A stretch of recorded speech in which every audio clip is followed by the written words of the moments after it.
Now, let's stay with the situation in Iran. And of course, one of the big questions that we're all pondering this afternoon is, what is the US going to do?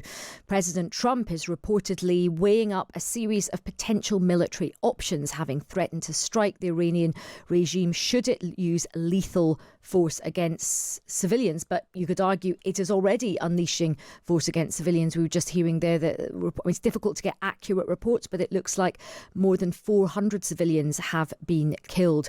So what could these options be? Well, let's now speak with Norman T. Roule. Norman is a former senior CIA officer who served as the National Intelligence Manager for Iran at the Office of the Director of National Intelligence. Norman, thank you very much for joining us. Welcome. Thank you for having me. We're hearing today that President Trump is being briefed on a variety of military options. What do you think those options could be? Well, I think it's first important to recognize the history of the U.S. president's statements and how he looks at military options. So the history is that the U.S. president authorizes such military operations when he promises them in repeated social media statements. So he's made such statements, and he makes those statements only after making warnings that he makes, and when he expects people to end specific actions. He, in this case, has ordered planning, apparently, for a variety of possible options, and it's not entirely clear what the goal would be, because the Iranians have put military personnel in use against their own population. There are already a number of civilian deaths in the hundreds. That is already clear. The nature of the protests are such that they will continue, they will expand. The lethalities will continue, but exactly how the U.S. military operations will impact those protests needs some very careful consideration by the U.S. government, and whether they would be conducted in conjunction with other types of U.S. activities is unclear. So I think what you're taking from the reports is that the president is living up to his word, living up to his previous approach to these efforts, but this is an evolving situation, and he's considering it carefully. I'm trying to sort of read between the lines of what you're saying, and I read into what you're saying is, look, Donald Trump has, he makes his overtures on social media, and then he'll consider the options, but he's actually got quite a good track record of following through on a lot of the things he says on social media. Obviously, we've seen what's happened in Venezuela. Do you think, just in your own personal opinion, that America will do something against Iran?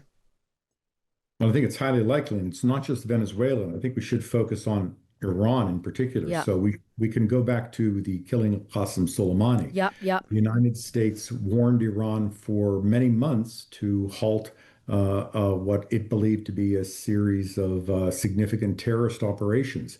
Those warnings were conducted in diplomatic channels, through third parties.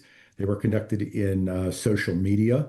And the Iranians did not halt those operations, apparently, and the United States conducted eventually the killing of Qasem Soleimani.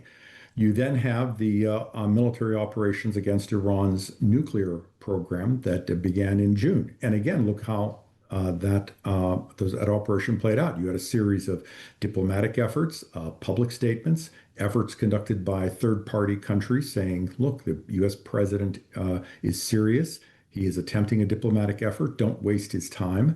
The Iranians wasted the president's time. They were not serious about diplomacy. They actually expanded the size of their 60% enrichment program during negotiations, and military activity took place. But the military activity was very limited. The killing of Qasem Soleimani was limited, and this operation is likely to be as limited as well. And what is the sort of role, do you think, that Israel could play alongside America? Again, I think you need to look at how the president has conducted previous operations to include Venezuela. The president's approach to these military operations has been that he tends to rely upon the U.S. military as his primary tool.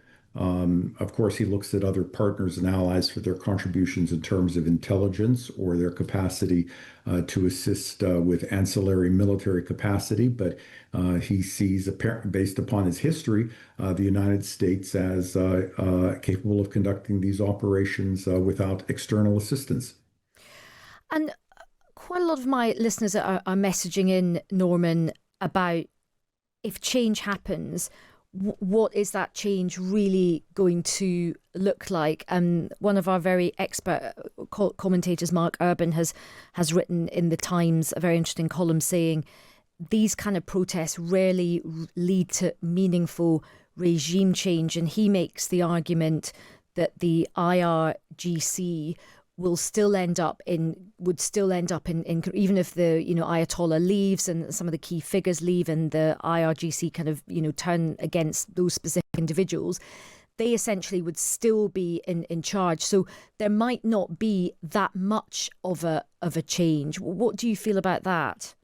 Well, I think you're talking about sort of two different, very closely related issues. The first is, again, staying with the US president. The US president has made it clear repeatedly he's not looking to involve himself in any foreign wars. He is not looking to repeat the history of the US in Iraq or Afghanistan. He believes countries should determine their own leadership, and he is willing to work with those leaders to the extent possible. Now, others may wish that the U.S. played a larger role in putting human rights or democratic leadership at the forefront of those policies. But his view is that whereas that will be important, and we've seen the release of human rights activists in Venezuela recently, that is not going to be the primary objective because that could promote chaos. At the same time, let's look at Iran now itself. Since 2003, we've watched the Revolutionary Guard not only play a larger role in Iranian politics, but Iranian society as well. But at the same time, let's take a look at the protests. The current protests that reach a scale and intensity unprecedented in the history of the Islamic Republic. The regime is unable to halt the national unrest despite its use of lethal force. The tactical and political and economic concessions they failed to satisfy the Iranians who correctly believe that the ossified political system is incapable of real change and only serves the entrenched interests of the IRGC, as the New York Times commentator has stated. And the regime, however, at present, shows no evidence of collapse. So it is possible to say that the regime may survive this latest bout of nationwide unrest, but at the same time, it is a certainty that more unrest will appear, just as it has since 2017. This regime is doomed. It's just a question of, is it going to collapse under its own weight? Is it going to collapse